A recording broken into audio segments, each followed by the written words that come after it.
નમસ્કાર, આપ જોઈ રહ્યા છો નેશન પ્લસ ન્યૂઝ. હું છું હિરલ આપની સાથે. વડોદરા મહાનગરપાલિકા એક તરફ શહેરના ઐતિહાસિક વારસાને જાળવવાની મોટી વાતો કરે છે, પરંતુ બીજી તરફ શહેરના દંતેશ્વર વિસ્તારમાં આવેલી 500 વર્ષ જૂની ઐતિહાસિક વાવ તંત્રની ઘોર ઉપેક્ષાના કારણે ગંદકીના સામ્રાજ્યમાં ફેરવાઈ ગઈ હોય તેવી વિગતો સામે આવી છે. દંતેશ્વરની આ પ્રાચીન વાવ માત્ર એક સ્થાપત્ય નથી, પરંતુ સ્થાનિક રબારી સમાજની આસ્થા સાથે જોડાયેલું સ્થળ છે. અહીં દર વર્ષે શ્રદ્ધાપૂર્વક માતાજીના જ્વારાનું વિસર્જન કરવામાં આવે છે. જો કે અત્યારે આ વાવની સ્થિતિ એવી છે કે ત્યાં ઉભા રહેવું પણ મુશ્કેલ છે. વાવની અંદર દારૂની ખાલી બોટલો મળી આવતા તે અસામાજિક તત્વોનો અડ્ડો બની ગઈ હોય તેવું લાગી રહ્યું છે.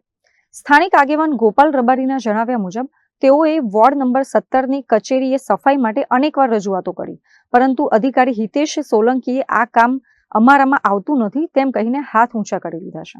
દંતેશ્વર વિસ્તારની જૂનું વાવ છે, 500 વર્ષ જૂની વાવ છે સાહેબ. અને અહીંયા વર્ષોથી અમારા સમાજના રબારી સમાજના અહીંયા આ વાવમાં જવાર ડૂબાવે છે.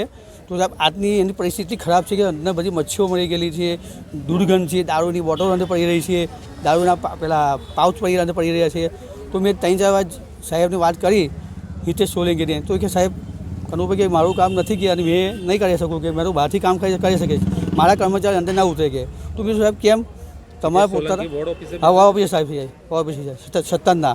તો મેં આજે સવારે બી વાત કરી મેં, તો સારું કે મેં જોડાઈશ કે નીલેશભાઈ રાઠોડ કે અને પેલા મનોજભાઈ કે જોડાઈશ કે હજુ સુધી કોઈ આવ્યા નથી જોવા.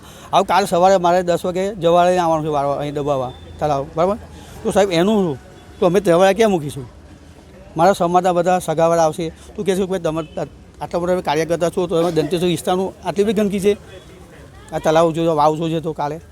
અત્રે ઉલ્લેખનીય છે કે જો તંત્ર દ્વારા તાત્કાલિક ધોરણે આ વાવની સફાઈ કરવામાં નહીં આવે તો ગંદા પાણીમાં જવારાનું વિસર્જન કેવી રીતે કરવું તે મોટો પ્રશ્ન શ્રદ્ધાળુઓ સામે ઊભો થયો છે. જનતાના આક્રોશ બાદ કુંભકર્ણની નિંદ્રામાં પોઢેલું વડોદરા મ્યુનિસિપલ કોર્પોરેશન જાગશે ખરું? હવે એ જોવાનું રહેશે. Bureau report, nation plus news, Vadodara. સમાચારોના સતત અપડેટ મેળવવા માટે અમારી નેશન પ્લસ ન્યૂઝની યુટ્યુબ ચેનલને સબસ્ક્રાઇબ કરો, બેલ આઇકન દબાવો અને જોડાયેલા રહો ફેસબુક, ઇન્સ્ટાગ્રામ અને ટ્વિટર પર.